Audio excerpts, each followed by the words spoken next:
எங்கள் பரிசுத்தமுள்ள பரலோக பிதாவே, ஆசீர்வதிக்கப்பட்ட நன்மையான மத்தியான வேளைக்காக நாங்கள் உம்மை ஸ்தோத்திரிக்கிறோம். வேத வாக்கியங்களை ஆராய்ந்து பாருங்கள், அவைகளால் நித்திய ஜீவன் உண்டென்று எண்ணுகிறீர்களே, என்னை குறித்து சாட்சி கொடுக்கிறவைகளும் அவைகளே என்று யோவான் 5:39 வாசிக்கிறது போலவும், அப்போஸ்தலர் 17:11 நாங்கள் வாசிக்கிறது போல, அந்த பட்டணத்தார் மனோவாஞ்சையாய் வேத வாக்கியங்களை ஏற்றுக்கொண்டு காரியங்கள் இப்படி இருக்கிறதா என்று தினந்தோறும் வேத வாக்கியங்களை ஆராய்ந்து பார்த்ததினால் தெசலோனிக்கேயில் உள்ளவர்களை பார்க்கிலும் நற்குணசாலிகளாய் இருந்தார்கள் என்று பெரோயா பட்டணத்தாருடைய மேன்மையான அனுபவங்களை நாங்கள் வாசிக்கிறோமே. பரிசுத்த பிதாவே, எங்களையும் அவ்வண்ணமாய் ஆண்டவரே நற்குணசாலிகளாய் உம்முடைய வேத வசனத்தினுடைய சாரத்தை அறிந்து கொண்டு ஜீவிக்கிறவர்களாய் காணப்பட எங்களுக்கு உதவி செய்யுங்க. தொடர்ந்து எங்களோடு பேசுங்க. எங்கள் கர்த்தராகிய இயேசு கிறிஸ்துவின் நாமத்தில் ஜெபிக்கிறோம் நல்ல பிதாவே, ஆமென். பிரியமானவர்களே, இந்த நாளில் இஸ்ரவேலரின் பண்டிகைகளும் புது உடன்படிக்கையின் சபையும் என்கிற தலைப்புல என்கிற கருப்பொருளிலே ஏறக்குறைய 2.5 மணி நேரம் கிட்ட நம் கர்த்தருடைய வார்த்தைகளை கேட்க ஆண்டவர் நமக்கு உதவி செய்தார். இது 3வது பகுதி. இந்த பகுதியோடு நம்ம இந்த கருப்பொருளான செய்தியை நாம் நிறைவேற்ற இருக்கிறோம். கர்த்தருடைய பரிசுத்த நாமம் மகிமைப்படுவதாக. கடந்த 2 பகுதியில் நாம் பார்த்தவைகளை நான் ரத்தின சுருக்கமாய் உங்களோடு நான் பகிர்ந்து கொள்கிறேன். முதலாவது ஓய்வு நாள். லேவியராகமம் 25வது அதிகாரத்துல பண்டிகைகளாக கூற வேண்டிய விசேஷித்த நாட்களை தேவன் நமக்கு காண்பித்து கொடுக்கிறார். விசேஷித்த நாட்கள், அவைகளை பண்டிகை நாட்களாக ஆண்டவர் ஆசரிக்கும்படியாய் இஸ்ரவேல் ஜனங்களுக்கு தம்முடைய சொந்த விருப்பத்தை, தம்முடைய சொந்த திட்டத்தை, தீர்மானத்தை இஸ்ரவேல் ஜனங்களுக்கு விளங்க காண்பித்தார். ஓய்வு நாள் என்கிற விசேஷத்தை நாம் படிக்கும்போது, குமாரன் இயேசு கிறிஸ்து நம்முடைய ஒட்டுமொத்த பாவங்களுக்கான பிராயச்சித்தமா அந்த பரிகாரத்தை கல்வாரி சிலுவையிலே நிறைவேற்றி முடித்து, அவருடைய விலையேறப்பெற்ற இரத்தத்தினாலும் அவருடைய விலையேறப்பெற்ற மரணம், அடக்கம் மற்றும் உயிர்த்தெழுதலை நமக்கு ஓய்வு நாளிலே வெளிப்படுத்தி, அவர் சகல கிரியைகளை முடித்து அவர் வானங்களுக்கு ஏறி போய் ஓய்ந்திருக்கிறார் என்கிற காரியங்களை எபிரேயர் 4வது அதிகாரத்துல இளைப்பாறுதலை குறித்து, ரெஸ்ட், அந்த ஓய்ந்திருக்கிற அனுபவத்தை குறித்து பேசுகிற இடங்களிலே நீங்கள் நானும் பார்த்து அறிய ஆண்டு உதவி செய்தார். அல்ல, ஓய்வு நாள் என்பது யூதர்களைப் போல நமக்கும் வாரத்தின் 7வது நாளிலே அல்ல, வாரத்தின் முதல் நாள் அப்படிங்கிறது தான் இயேசு கிறிஸ்துவின் உயிர்த்தெழுதல். இயேசு கிறிஸ்து தேவன் எப்படி குமாரனை கொண்டு சகலத்தையும் சிருஷ்டித்து அவர் ஓய்ந்திருந்தது எப்படியோ, அப்படி வார்த்தை கொண்டு சகலத்தையும் சிருஷ்டித்து ஓய்ந்திருந்தது போல, அதே போலதான் நல்ல ஞாபகம் வச்சுக்கோங்க, குமாரனாகிய இயேசு கிறிஸ்துவை கொண்டு அவர் சகல கிரியைகளையும் இந்த புதிய உடன்படிக்கை நாட்களை செய்து முடித்து அவர் ஓய்ந்திருக்கும்படி காரியங்களை செய்தார். கர்த்தருடைய பரிசுத்த நாமம் மகிமைப்படுவதாக. அவர் சிருஷ்டிப்பின் காரியத்தையும் இங்கு பாவ மன்னிப்புக்கான நம்முடைய நித்திய ஜீவனுக்கு ஏதுவான கிரியைகளையும் பைபிள் வேதாகமம் எபிரேயர் 4வது அதிகாரத்துல ஒன்றிணைந்து அல்லது ஒருங்கிணைந்து காண்பித்து கொடுத்து, அவை 2க்கும் அடையாளமா இளைப்பாறுதல நமக்கு இந்த பூமியிலையும் பெற்று காண்பிக்கிறது. அது மாத்திரல்ல, மறுமையில நம் நிலைப்பாறுதலான ஒரு ஸ்தலத்துக்கு கடந்து போவோம் என்பதை கர்த்தராகிய இயேசு கிறிஸ்து உயிர்த்தெழுதல் நமக்கு காண்பித்து கொடுக்கிறது என்பதை தியானிக்க ஆண்டு உதவி செய்தார். அதைத் தொடர்ந்து பஸ்கா பண்டிகையினுடைய சிறப்பு குறித்தும், புளிப்பில்லா அப்ப பண்டிகையினுடைய சிறப்பு குறித்தும், அதனையும் தொடர்ந்து வரக்கூடிய முதற் பலனின் பண்டிகையாக முதற் பலன்களை கொண்டு வந்து தேவ சமூகத்தில் வைக்கிற விசேஷித்த நாட்களை குறித்தும் ஆண்டு நமக்கு காண்பித்து கொடுத்தார். இவைகள் எல்லாம் ஒரே மாதத்துல, அதுவும் வருஷத்தினுடைய 1ஆம் மாதம், ஆபிப் அல்லது நிசான் என்று சொல்லப்படுகிற 1ஆம் மாதத்திலே சம்பவிக்க வேண்டியவைகள், சம்பவித்தவைகள். அதுக்கு அடுத்து வரக்கூடிய 4 பண்டிகைகள் குறித்து பார்க்கிறோம். அது என்னங்கிறதையும் சுருக்கமா சொல்லி அதோட காரியங்களை விவரமா உங்களோடு நான் பகிர்ந்து கொள்ள இருக்கிறேன். இந்த 3 பண்டிகைகளுக்கு பிறகு வரக்கூடியது என்னெல்லாம் அப்படி சொன்னா, 4வதாய் வரக்கூடியது என்ன, அதாவது ஓய்வு நாளை தொடர்ந்து வரக்கூடிய 7 பண்டிகைகள். அதனால மொத்தம் 8 காரியங்கள் என்பதை மறந்து விடக்கூடாது. ஆண்டவர் ஓய்வு நாளையும் ஒரு விசேஷித்த பண்டிகையாகவே நமக்கு காண்பித்து கொடுக்கிறார். அதனால ஓய்வு நாளையும் அதுல சேர்த்துக் கொள்வது மிகவும் அவசியமானது.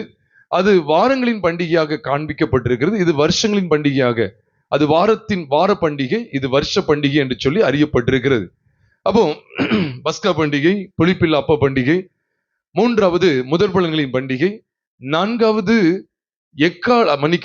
பெந்தைக்கோஸ்தை பண்டிகை, அதுதான் வாரங்களின் பண்டிகைன்னு சொல்லி பார்க்கிறோம். கர்த்தருக்கு புதிய போஜன பலியை படைக்கக்கூடிய வாரங்களின் பண்டிகை, அதாவது கதிர்கட்டை கொண்டு வரப்படுகிற அதாவது தேவ சமூகத்துல கிறிஸ்து பஸ்காவாக அடிக்கப்பட்டு தொடர்ந்து அனுசரிக்கப்பட்டு வருகிற அந்த நாட்களை தொடர்ந்து, அல்லது அது முதல் மாதம் கதிர்கட்டையை கொண்டு வருவாங்க. முதல் மாதம் நமக்கு மார்ச் இருக்கிறது போல அவர்களுக்கு ஆபிப் என்கிற மாதம் உண்டு. நமக்கு நம்முடைய மாதத்துல மார்ச்ல இருந்து ஏப்ரல் வரைக்கும் அவர்களுக்கு ஆபிப் மாதமாக கருதப்படுகிறது. அப்போ இந்த மாதத்துல அதாவது மார்ச் டு ஏப்ரல் வரைக்கும் அவங்களுக்கு அறுப்பின் காலமா இருக்கிறதுனால அறுப்பு கால பண்டிகை அல்லது வாரங்களின் பண்டிகை அல்லது பெந்தைகோஸ்தே பண்டிகை என்று சொல்லி வைக்கிறது உண்டு. ஏனென்றால் 50வது நாள் வரைக்கும் எண்ணப்பட்டு கொண்டாடப்படுகிற பண்டிகைக்கு பெயர் பெந்தைகோஸ்தே பண்டிகை. அதுதான் வேதத்துல பார்க்கும்போது அப்போஸ்தலனாகிய பவுலும் அப்போஸ்தலர் 20வது அதிகாரத்திலையும் அப்போஸ்தலர் 1 கொரிந்தியர் 16வது அதிகாரத்திலையும் பவுல் சொல்லுவார், நான் பெந்தைகோஸ்தே பண்டிகை நாளிலே நான் எருசலேமுக்கு போக வேண்டும் என்று சொல்லி அவர் தீவிரிக்கிறத நீங்கள் நானும் பார்க்க முடியும். பெந்தைகோஸ்தே அப்படிங்கிறது ஏதோ சபை அப்படின்னு நினைக்க கூடாது. பெந்தைகோஸ்தே என்பது அது ஒரு நாளை குறிக்கிறது. பெந்தைகோஸ்தேங்கிறது ஒரு நாளை குறிக்கிறது என்பதை மறந்துவிட வேண்டாம். கர்த்தருடைய பரிசுத்த நாமம் மகிமைப்படுவதாக. அப்போ 4வதாய் நாம் மன்னிக்கவும் 5வதாய் நாம் பார்க்கக்கூடியது பெந்தைகோஸ்தே பண்டிகை. இந்த பெந்தைகோஸ்தே பண்டிகையை தாண்டி நமக்கு எக்கால சத்தத்தால் ஞாபக குறியாக கொண்டாடப்படுகிற ஒரு பண்டிகையாக எக்கால பண்டிகை என்கிற ஒரு பண்டிகை குறித்து பார்க்கிறோம். நான் ஓய்வு நாளையும் சேர்த்து சொல்றேன். ஓய்வு நாளையும் சேர்த்து சொல்றதுனால இது எத்தனாவது பண்டிகை? ஆமா, பெந்தைகோஸ்தேங்கிறது 5வது, எக்கால பண்டிகை 6வது. அதை தொடர்ந்து பாவ நிவர்த்தி செய்யும் விசேஷித்த கூடுகை நாளாக அது இருந்ததுனால அது பாவ நிவர்த்தி பண்டிகையாக அறியப்படுகிறது. அது 7வது. அதை தொடர்ந்து கடைசியாக கூடார பண்டிகை, இது 8வது. ஆக இந்த 8 விசேஷித்த ஆசரிப்புகளை நாம் புதிய உடன்படிக்கையின் சபைக்கு ஒப்பனையாக நீங்கள் நானும் பார்க்க முடிகிறது. பாருங்க, பெந்தைகோஸ்தே அப்படிங்கிறது 50வது நாள். 50க்கு தான் பெந்தைகோஸ்தேன்னு சொல்லுவாங்க. இப்ப நமக்கு ஆங்கிலத்தில் 50க்கு என்ன சொல்லுவாங்கன்னா 50 அப்படின்னு சொல்லுவாங்க. ஆங்கிலத்தில் என்னது 50, தமிழ் என்னது 50ன்னு சொல்றோம். இதே தான் எபிரேய மொழியில, எபிரேய பாஷையில 50 அப்படின்னு சொல்லுவாங்க. 50 அப்படின்னா இதுக்கு பேர் என்ன பேரு? பெந்தைகோஸ்தே. அதனாலதான் அப்போஸ்தலர் 2வது அதிகாரம் 1 வசனத்துல பார்க்கும்போது பெந்தைகோஸ்தே என்னும் நாள் வந்தபோது என்ன செஞ்சாங்களாம்? அவர்கள் எல்லாரும் ஓரிடத்தில் ஒருமனப்பட்டு கூடி வந்தார்கள். அப்ப அவங்க கூடி வந்திருக்கும் போதுதான் பலத்த சத்தம், காற்று அடிக்கிற பலத்த சத்தம் அடிக்கிறது போல ஒரு சத்தம் அவங்களுக்கு கேட்டு, அக்கினி மயமான நாவுகள் பிரிந்திருக்கிறது போல அவர்களுக்கு காணப்பட்டு, பரிசுத்த ஆவியானவர் அவர்கள் மேல் என்ன செய்தார்? இறங்கினார், பொலிந்தரப்பட்டார் என்கிற காரியங்களை அப்போஸ்தலர் 2வது அதிகாரத்துல பார்க்கிறோம்.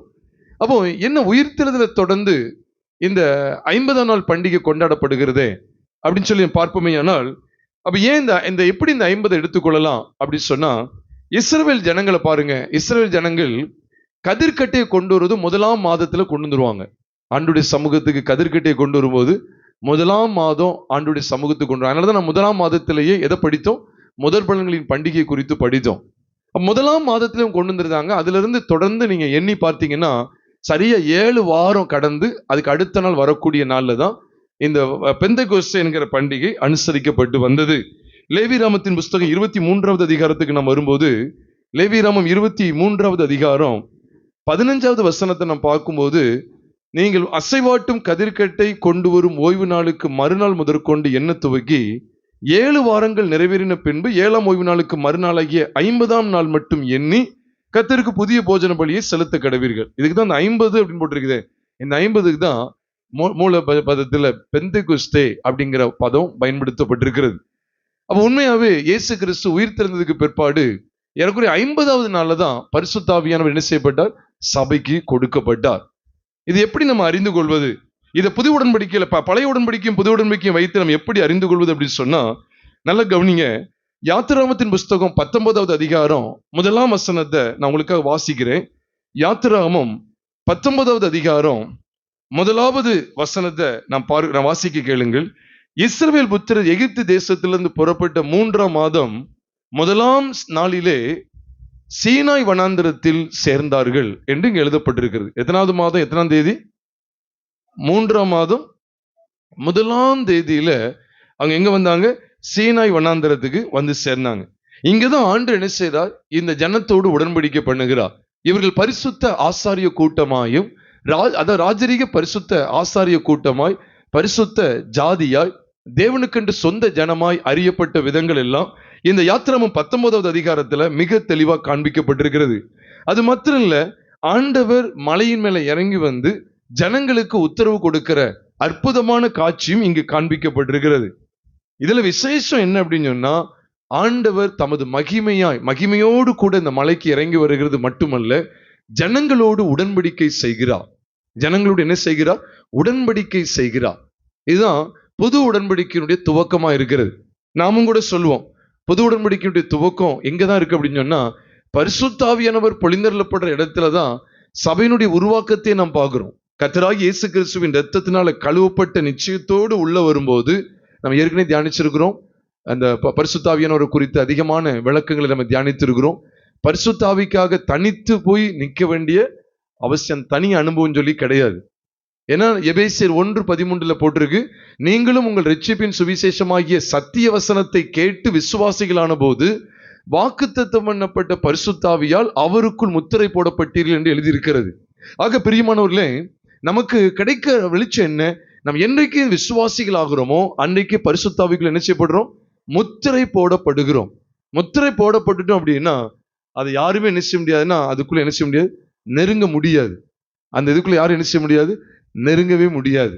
அவ்வளவு தூரம் ஒரு ஃபுல்லி செக்யூர் அப்படின்னு சொல்லுகிற அளவுக்கு முழுவதுமாய் பாதுகாக்கப்பட்ட ஒரு இடத்துக்குள்ளே நம்ம வந்து விடுகிறோம். இன்னைக்கு நிறைய பேர் என்ன செய்யறாங்கன்னா, தனித்து பரிசுத்த ஆவியை பெற்றுக்கொள்வதற்காக தனித்துலாம் இருக்காங்க. அது வந்து பைபிள் படி என்ன இல்லை, அது தவறு அப்படிங்கிறத மறந்துடாதீங்க. அதில் அங்க காத்திருந்தாங்க, இவங்க காத்திருந்தாங்க, அப்படி எதுவுமே இல்லை. நம்ம ஏற்கனவே நிறைய தியானங்களை நம்ம எடுத்திருக்கிறோம். கர்த்தருக்கு மகிமையும் கனம் உண்டாவதாக. ஒருவேளை இந்த காணொளி மூலமா யாராவது இந்த செய்தியை கேட்பீங்க அப்படின்னா, நீங்களும் கூட ஒரு 2 மாதத்துக்கு முன்பாக பைபிள் ஸ்டடி இதே CBC 2T அடிச்சிங்கன்னா அந்த காணொளியில நீங்க பார்க்க முடியும். அதுல தெளிவா, அதாவது ரட்சிப்பு, ஞானஸ்நானம், அபிஷேகம் அப்படிங்கிற தலைப்புல இந்த கர்த்தருடைய வார்த்தைகள் எல்லாம் நம்ம பகிர்ந்துருக்கிறோம். கர்த்தர் மகிமைப்படுவாராக. உங்களுக்கு தேவை ஏற்பட்டா நீங்க என்ன செய்யலாம்? அந்த காணொளியை பார்த்து நீங்க இந்த சத்தியங்களை அறிந்து கொள்ள முடியும். ஆக பரிசுத்த ஆவியை பெற்றுக்கொள்ற அனுபவத்தை நாம இங்க அப்போஸ்தலர் 2 அதிகாரத்துல பார்க்கிறோமே, அதே காரியம் தான் இங்க யாத்திராகமம் 19 நடக்கு. ஏன்னா இவங்க வந்திருந்த நாள் எந்த நாள் அப்படின்னு சொன்னா, 3ஆம் மாதம் 1ஆம் தேதின்னு சொல்லி நம்ம பார்க்கிறோம். 3ஆம் மாதம் 1ஆம் தேதி கிட்டத்தட்ட, அதாவது அரிக்கட்டை அவங்க எப்போ கொண்டு வருவாங்கன்னா 1ஆம் மாதம் கொண்டு வருவாங்க. அந்த 1ஆம் மாதம் எப்போ நமக்கு தெரியாது. ஆனா பைபிள் என்ன சொல்லுதுன்னா, பஸ்கா பண்டிகையை ஒட்டி தான் இவங்க அந்த கதிர்கட்டியை கொண்டு வருகிறதும் காண்பிக்கப்பட்டிருக்கிறது. ஆக நம்ம இதை எப்படி எடுத்துக்கொள்ள முடியும் அப்படின்னு சொன்னா, இந்த கதிர்கட்டியை கொண்டு வரது எல்லாத்தையும் பார்க்கும்போது, அப்ப கிறிஸ்துவானவர் நமக்காக அடிக்கப்பட்டது எப்போ அப்படின்னு சொன்னா, ஆபிப் மாதம் 14ஆம் தேதி அப்படிங்கிறதான் யூத கேலண்டர் அடிப்படையில் நமக்கு காண்பிக்கப்பட்டிருக்கிறது. ஏன்னா ஆபிப் மாதம் தான் யூத ஜனங்களுடைய வருஷத்தினுடைய 1ஆம் மாதம். 1ஆம் மாதம் 10ஆம் தேதியில வீட்டுக்கு ஒரு தலைவர் வீதம் ஒரு ஆட்டுக்குட்டியை எடுத்துக்கொள்ள வேண்டும், தெரிந்து கொள்ள வேண்டும். அது 14ஆம் தேதி வரைக்கும் அவங்களிடத்தில் வைக்கப்பட்டிருந்து பிற்பாடு என்ன செய்யப்படணும்? அது அடிக்கப்பட வேண்டும் என்று நம்ம இதத்துல பார்த்தறிஞ்சோம். காலையில தியானிக்கும் போது கூட தியானித்தோம். அந்த 4 நாட்களும் 4000 வருஷங்களா அவர் தெரிந்து கொள்ளப்பட்ட ஸ்தானத்திலே இருந்து பிற்பாடு இந்த கடைசி நாட்களிலே அவர் அடிக்கப்பட்டார் என்கிற சத்தியத்தையும் அறிந்து கொள்ள ஆண்டு உதவி செய்தார். பிரியமானவர்களே, அப்போ ஆண்டு அடிக்கப்பட்ட அந்த நாளை கவனிக்கும் போது ஆபிப் மாதம் 14ஆம் தேதியிலிருந்து நீங்க கொஞ்சம் கணக்கிட்டீங்கன்னா 13 அல்லது 14 15 நம்ம ஞாபகம் வைக்க முடியும். அப்போ இதுல இருந்து நம்ம கணக்கிட்டு பார்க்கும்போது உண்மையாவே ஒரு 50வது நாளை நமக்கு கொண்டு வருகிறது. ஏன்னா நமக்கு வந்து ஆபிப் மாதம் 14ஆம் தேதி ஒன்றும் ஆரம்பிக்கல. ஆபிப் மாதம் 1ஆம் தேதி கிடையாது, அது 14ஆம் தேதின்னு சொல்லும்போது அவங்க மாசத்துல என்ன செஞ்சிருவாங்கன்னா, முதல்ல என்ன செய்வாங்கன்னா கதிர்கட்டியை கொண்டு வந்துருவாங்க. ஏன்னா 1ஆம் மாதம்னாலே அந்த முதல் தேதியில இருந்தே அவங்க அறுவடை எதிர்பார்க்கணும். அப்ப குமாரன் அடிக்கப்பட்ட அந்த நாள்ல இருந்து நீங்க கணக்கு வச்சு பாத்தீங்கன்னா கிட்டத்தட்ட பாருங்க, கரெக்டா 50வது நாள் அது காண்பிக்கும். ஏன்னா இப்போ அவங்க ஆபிப் மாதம் 14ஆம் தேதி ஆட்டுக்குட்டி, பஸ்கா ஆட்டுக்குட்டி அடிக்கப்படுகிறது. அப்ப ஆபிப் மாதம் 14ஆம் தேதினு வச்சுக்கோங்களேன். இந்த 14ல இருந்து அந்த மாசம் முடியறதுக்குன்னா ஆபிப் மாதத்துக்கு 30 நாட்கள் உண்டு. நமக்கே மாதிரி 30 நாட்கள் உண்டு. அப்ப ஆபிப் மாதம் முடியறதுக்கு எத்தனை நாள் இருக்கு? அதுல 16 அது 17 வச்சுக்கலாம், 16 நாள் வச்சுக்கோங்க. 16. அதுக்கு அடுத்த மாதம் 2ஆம் மாதத்துல துப்புரவு எத்தனை நாள் இருக்கு? 30 நாட்கள் இருக்கு. அந்த 30 இது ஒரு 16 சேர்த்தீங்கன்னா எத்தனை ஆச்சு? 46 நாட்கள் ஆச்சு. அப்ப 46. அதை தொடர்ந்து பாருங்க, இங்க யாத்திராகமம் 19வது அதிகாரம் 11வது வசனத்தை நான் பார்க்கும்போது யாத்திராகமம் 19:11 வசனத்தை பார்க்கும்போது, 3ஆம் நாளைக்கு ஆயத்தப்பட்டிருக்க கடவர்கள், 3ஆம் நாளில் கர்த்தர் சகல ஜனங்களுக்கும் பிரத்யட்சமாக சீனாய் மலையின் மேல் இறங்குவார் அப்படின்னு சொல்லி தெளிவா சொல்லப்பட்டிருக்கு. 3ஆம் நாளினுடைய அந்த முடிவுல தான். ஏன்னா 3 நாள் வரைக்கும் அவங்களுக்கு சுத்திகரிப்பு கொண்டு வருவார். ஏன்னா நீங்க வேதத்துல பாத்தீங்கன்னா 10ஆம் வசனத்திலிருந்து நான் பார்க்கும்போது ஆண்டவர் சொல்வார், நீ ஜனங்களை என்ன செய், பரிசுத்தப்படுத்து, அவர்கள் தங்கள் வஸ்திரங்களை துவைத்து என்ன செய்யணும், 3 நாள் வரைக்கும் என்ன செய்யணும், அவங்க ஆயத்தப்பட்டிருக்கணும். 11ஆம் வசனத்துல சொல்றார், 3ஆம் நாள்ல தான் அவர் பிரத்யட்சம் வெளிப்படுவாராம். 3ஆம் நாள் அப்படி சொல்லும்போது அப்போ அவங்க 3வது மாதம் 1ஆம் தேதியிலே சீனாய் மலைக்கு வந்துட்டாங்க. சீனாய் மலையுடைய அடிவாரத்தில் வந்துட்டாங்க. அப்ப கரெக்டா அது தொடர்ந்து ஒரு 3 நாள் வைக்கும்போது கிட்டத்தட்ட 49 நாள், 50வது நாள் அப்படிங்கிற கணக்குல இங்கேயும் பரிசுத்தாவியானவர் பொழிந்தருளப்படுறது. அதான் விசேஷத்தை நீங்கள் நானும் பார்க்கிறோம். பரிசுத்தாவியானவர் பிரத்யட்சமா இறங்கி வந்ததை நீங்க அடையாளம் இங்க பார்க்க முடியாது. ஆனா அவர்கள் பஸ்காவை அனுசரித்ததுக்கு பிறகு நீங்க கணக்கிட்டு பாத்தீங்கன்னா ஏறக்குறைய 50வது நாள் தான் வந்து எட்டுது. உண்மையா இல்லையா?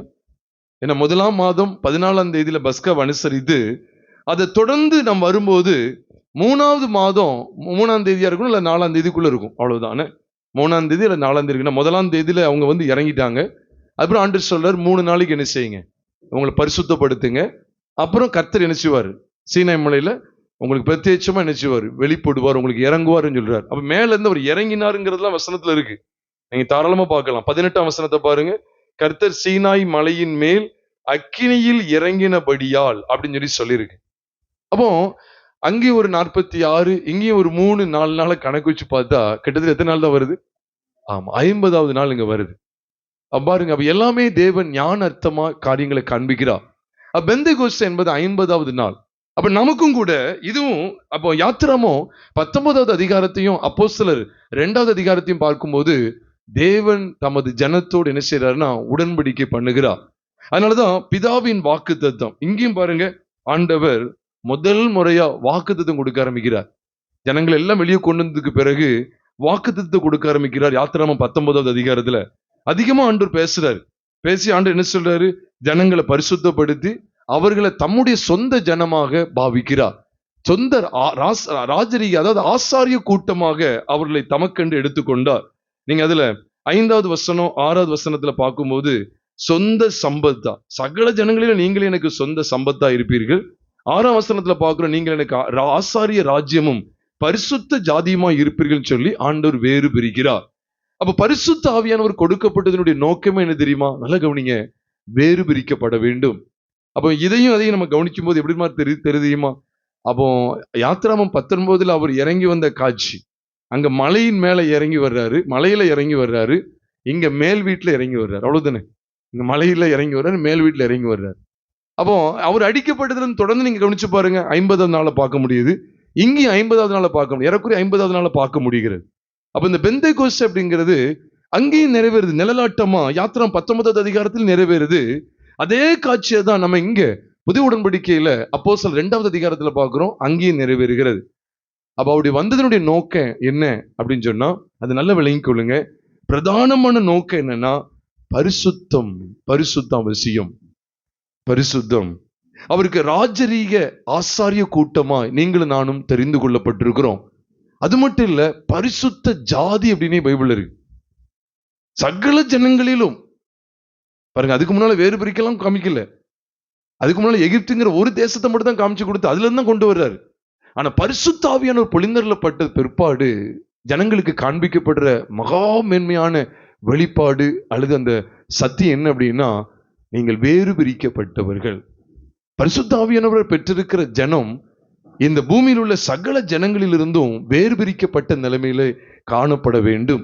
அதனாலதான் அப்போஸ்தலனாகிய பேதுரு மூலமா ஆண்டவர் கற்றுக் கொடுக்கும் போது நம்ம எல்லாருக்கும் தெரியும். அப்போஸ்தலர் இதே 2வது அதிகாரம் 38, 39, 40 ஆகிய வசனங்களை பார்க்கும்போது அங்கேயும் சொல்வார், அவனவன் கர்த்தராகிய இயேசுவின் நாமத்தினால நீங்க ஞானஸ்தானம் பெற்றுக்கொள்ளுங்கள், அப்பொழுது பரிசுத்தாவின் வரத்தை பெறுவீர்கள். பாவ மன்னிப்புக்கு ஞானஸ்தானம் பெற்று அப்புறம் பரிசுத்தாவின் வரத்தை பெறுவீர்கள் சொல்லிட்டு அதை தொடர்ந்து என்ன சொல்லப்படுது தெரியுமா? மாறுபாடான சந்ததிக்கு உங்களை விலைக்கு என்ன செய்யுங்க, காத்து கொள்ளுங்கள்னு சொல்லி கொடுக்கிறார். அப்ப இதுதான் அடையாளம். பரிசுத்த ஆவி எனக்குள்ள இருக்கிறதுக்கு அடையாளம் என்ன தெரியுமா? நான் வேறு பிரிக்கப்பட்டவன். நான் வேற ஆவி உடையவன். அதனாலதான் சவுலுக்கும் காண்பிக்கப்படும் போது கவனிச்சீங்கன்னா 1 சாமுவேலின் புஸ்தகம் 10வது அதிகாரத்துல முதல் வசனத்துல அவன் அபிஷேகம் பண்ணப்பட்டு, சாமுவேலால தைலக்குப்பியினால் அபிஷேகம் பண்ணப்பட்டு, அதை தொடர்ந்து அவன் 6ஆம் வசனத்தை நீங்க கவனிச்சு பாத்தீங்கன்னா 1 சாமுவேல் 10வது அதிகாரம் 6ஆம் வசனத்துல கர்த்தருடைய ஆவி உன்மேல் இறங்குவார், அப்பொழுது நீ தீர்க்கதரிசனம் சொல்லி என்ன மனுஷனாவாய். பாத்தீங்களா? கர்த்தருடைய ஆவி உன்மேல் இறங்குவார். அப்போ சீசர்கள் மேல இறங்குனா அவங்க வேறு மனுஷன் ஆயிட்டாங்க. அதுக்கு முன்னால வரைக்கும் எப்படி இருந்துச்சு? பலவீனலாம் இருந்துச்சு. தேவ சித்தத்தின்படி ஒரு நபரை தெரிந்து கொள்ளல. அவங்க பழைய ஏற்பாட்டின் அடிப்படையில சீட்டு போட்டுதான் ஒரு மனுஷனை தெரிந்து கொண்டாங்கன்னு சொல்லி அப்போஸ்தலர் முதல் அதிகாரம் கடைசி 2 வசனங்கள்ல பாக்குறோம். இதெல்லாம் அவங்க பழைய ஏற்பாடு அதனுடைய சார்ந்துதான் இருந்தாங்க. ஜெபம் பண்ணி தேவ சித்தத்தின்படி அதெல்லாம் குறிக்கல. ஆனா அவங்களுக்குள்ள பெருமை, பொறாமை எல்லாமே இருந்தது.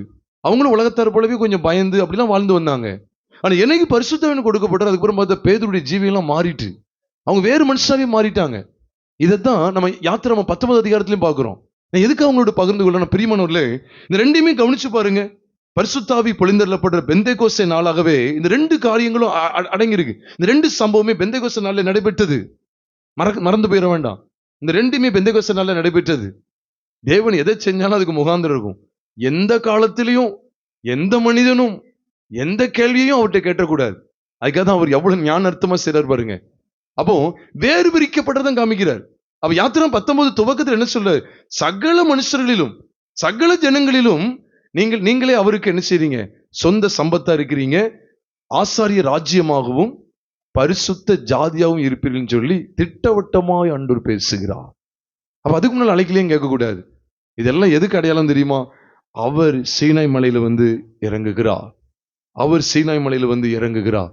அக்கினி புகையெல்லாம் பாக்கீங்களா? அதே காரியத்தை தான் இங்கேயும் பார்க்கலாம். இங்க யோவேல் தீர்க்கதரிசி மூலமா உரைக்கப்பட்டதை அவர் காண்பிக்கும் போது மாம்சமான யாவர் மேலே ஆவியை ஊற்றுவிங்கிற அந்த வெளிச்சத்தை காமிச்சு கொடுக்கும் போது, நீங்க சொல்லுங்க, மாம்சமான யாவர்னு சொல்லும் போது யாத்திரை 19 யாவரா வராங்க?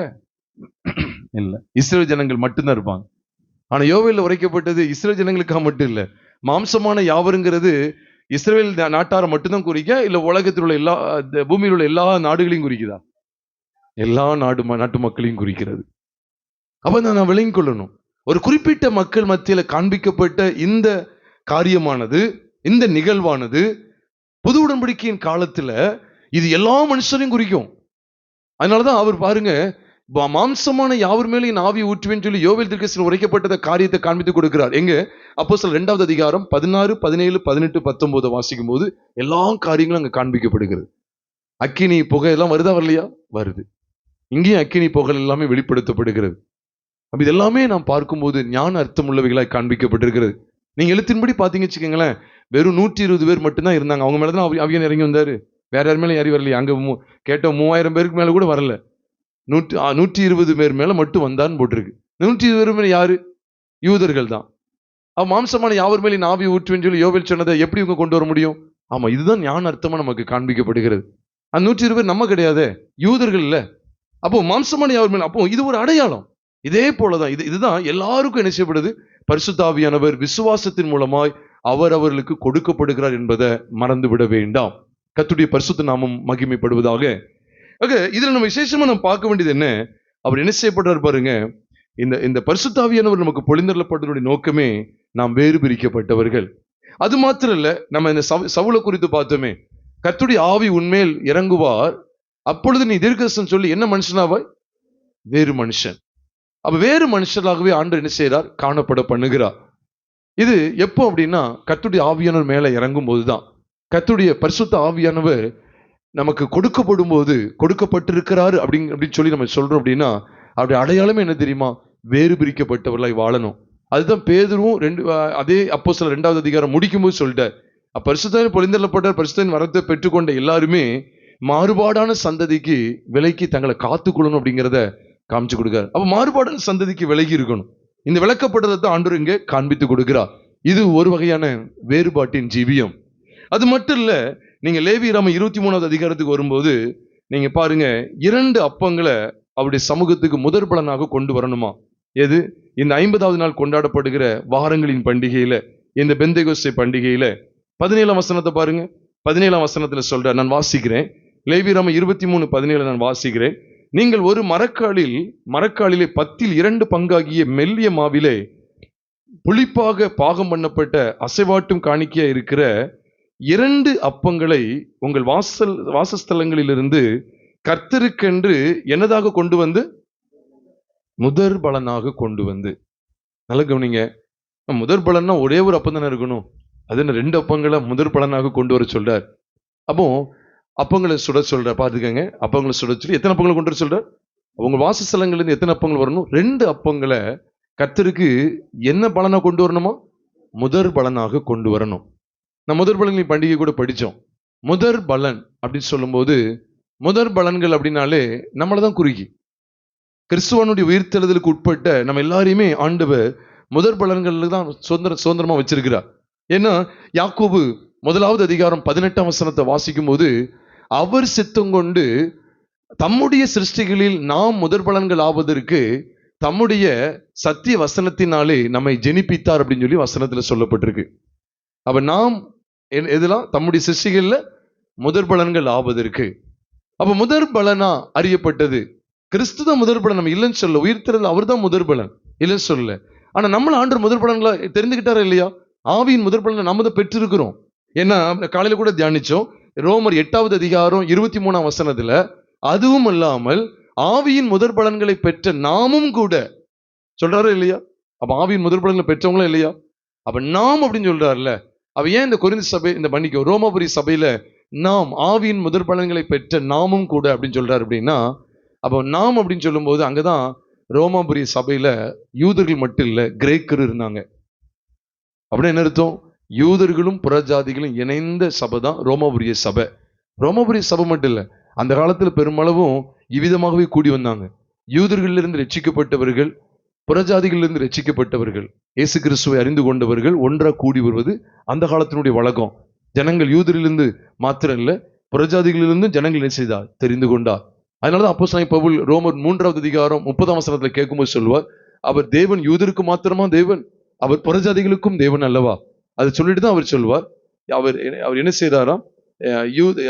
யூதர்களை, விருத்த சேதனம் உள்ளவர்களை அவர் விசுவாசத்தினாலேயும், புறஜாதிகள் என்ன செய்யறாரா? விருத்த சேதனம் இல்லாதவர்களை விசுவாசத்தின் மூலமாயும் நீதிமான்களாக்குகிற தேவன் ஒருவரே அப்படின்னு சொல்லி நீங்கள் நானும் அங்கே கவனிக்கிறோம். கர்த்தருடைய பரிசுத்த நாமம் மகிமைப்படுவதாக. அப்ப ரோமாபுரியில ஒரு பெரிய பிரச்சனை இருந்துச்சு. யூதர்கள் புறஜாதின்னு சொல்லி அப்படிப்பட்ட அவங்களுக்குள்ள ஆவி மாம்சம் சொல்லி பல போராட்டங்கள், கிருபை பிரமாணம் நியாய பிரமாணங்கிற போராட்டங்கள், விருத்த சேதனம் இல்லாமங்கிற ஒரு போராட்டங்கள், இவைகள்லாம் இருந்ததுனாலதான் பவுல் இந்த நிருபத்தை எழுத வேண்டிய அவசியத்தையும் கட்டாயத்தையும் உணர்ந்தார். அப்ப நம்ம எதுக்காக ஆவியின் முதற் பலன்களை பெற்ற நாமும் அப்படின்னு எழுதுறாரு தெரியுமா? நாமும் அப்படின்னு சொல்லும் போது இருதிறத்தாரையும் ஒன்றாக சிருஷ்டித்தா. முதற் பலன்கள் அப்படின்னு சொல்லும் போது யூதரையும் கிரேக்கரையும், யூதர்களையும் புறஜாதிகளையும் குறிக்கும். மறந்துடக்கூடாது. இது யூதர்கள் மட்டும் தான் முதற் பலன் கிடையாது. நாம் அப்படின்னு சொல்லும் போது இந்த இடத்துக்குள்ள யாரெல்லாம் வந்துருதா? யூதர்களும் வந்துருந்தாங்க, புறஜாதிகளும் வந்துருந்தாங்க. கிரேக்கர் என்று சொல்லப்பட்ட புறஜாதிகள் வந்துருந்தாங்க. அப்ப பிரியமானவர்களே, இந்த பெந்தெகோஸ்தே நாள் அப்படின்னு சொல்லும் போது ஏதோ யூதர்களுக்கு மாத்திரம் இல்ல, அப்ப ஆவியானவர் பொழிந்தருளப்பட்ட சம்பவமானது யூதர்கள் மேலேயும் வர்றாரு. கொர்நேலிய வீட்டுல கூடியிருந்த புறஜாதிகள் மேலே என்ன செய்யறாரு? அவர் இறங்கி வர்றார். இது எதுக்கு அடையாளம் அப்படின்னு சொன்னா, அதான் அந்த 50வது நாள் பண்டிகைன்னு சொல்லப்படுற பெந்தெகோஸ்தே பண்டிகையில முதற் பலனாக கர்த்தருக்கு 2 அப்பங்களை கொண்டு வர சொல்றார். இந்த 2 அப்பங்களும் இதுதான். ஒன்று யூதன், இன்னொன்று புறஜாதி. மறந்துடக்கூடாது. ஏன்னா பரிசுத்த ஆவியானவர் இந்த பூமியில கொடுக்கப்பட்டதனுடைய நோக்கமே ஏதோ யூதர்களுக்கு மாத்திரம் இல்ல, புறஜாதிகளாகிய நமக்கும் சேர்த்தான். அதனாலதான் குமாரனுடைய மரணத்திலே இணைக்கிறார் பாருங்க. நீங்க எபேசியர் எடுக்க நேரம் இல்ல, எபேசியர் 2வது அதிகாரம் 13, 14, 15, 16 ஆகிய வசனங்கள் எல்லாம் வாசிக்கும் போது அவர் என்ன செய்யறாரா? இருதிறத்தாரையும் ஒன்றாக சிருஷ்டிக்கிறார். இருதிறத்தாரையும் ஒன்றாக்கின்னு பைபிள்ல இருக்கு. பகையாக நின்ற தடுத்த நடுச்சுவரை சிலுவையினால கொல்றார். பகையை சிலுவையினால் கொன்று இருதிறத்தாரையும் ஒன்றாக்கி தம்மோட ஒப்புரவாக்கும்படி செய்தாராம். அது என்ன இருதிறத்தார்? இந்த இருதிறத்தார் யாரு? அதுக்கு மேல இருந்து வாஸ்து பார்த்தீங்கன்னா தெரியும். முன்னே நம்ம என்னது இஸ்ரவேலின் காணியாட்சிக்கு புறமானவர்களா இருந்தோம். வாக்குத்தத்தம் ஆராதனைக்கெல்லாம் நம்ம அந்நியர்களா இருந்தோம். உடன்படிக்கைக்கு அந்நியரா இருந்தோம்.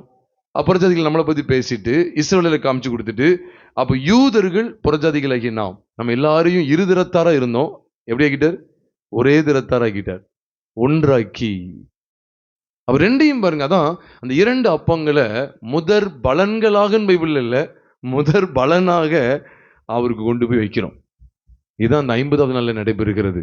அப்ப பரிசுத்த ஆவியானவர் பொழிந்தருளப்பட்டதுக்கு பிற்பாடு, அதான் நீங்க எப்பவுமே ஞாபகம் வச்சுக்கணும், எந்த வித்தியாசமும் கிடையாது. யூதன் என்றும் கிரேக்கன் என்றும் வித்தியாசம் இல்லை, அடிமை என்றும் சுயாதீனம் என்று வித்தியாசம் இல்லை, ஆண் என்றும் பெண் என்று வித்தியாசம் இல்லை. அவ எல்லாரும் கிறிஸ்துவுக்குள்ள ஒன்றா இருக்கிறோம். பைபிள்ல இருக்கா இல்லையா? ஒன்றா இருக்கிறோம். அதனாலதான் புது உடன்படிக்கையுடைய சபையில யாருமே என்ன செய்யறது இல்லை, ஜாதி பார்க்கறது கிடையாது. ஜாதி யாருமே என்னது, கொஞ்சம் ஜாதி பார்த்து தான் பழகணும் அப்படின்னா நம்ம இது தேவனுடைய பார்வையில ஆகாதவர்களாய் காணப்படுவோம். அதனாலதான் எல்லாரும் கர்த்தருடைய இரத்தத்தினால மீட்கப்பட்டவர்கள். இந்த வெளிச்சத்தை இந்த பெந்தெகோஸ்து நாள் நமக்கு காண்பிக்கிறது பிரியமானவர்களே. அப்ப வேறு பிரிக்கிறேன்னு சொன்ன உடனே நீங்க இப்படி நினைச்சிடக்கூடாது, அப்ப மற்ற ஜாதிகள்லாம் அங்க இருப்பாங்க, நம்மளெல்லாம் ஒரே ஜாதியா கொண்டு வந்துருவாரோ, ஒரே ஜாதியா. இல்ல இல்ல, பரிசுத்த ஜாதி தான் பைபிள்ல இருக்கு. அந்த ஜாதி இந்த ஜாதின்னு சொல்லி மனுஷ வழக்கமா எழுதப்படல, பரிசுத்த ஜாதி. நம்ம யாரையா கேட்டா நீங்க எந்த ஜாதின்னு கேட்டா நம்ம என்னதான் சொல்ல வேண்டியது இருக்கு? பரிசுத்த ஜாதி அப்படின்னு சொல்ல வேண்டியது இருக்கு பிரியமானவர்களே. அப்ப பரிசுத்த ஜாதிங்கிற ஒரு கட்டத்துக்குள்ள எல்லாரையும் கொண்டு வந்துட்டாரு.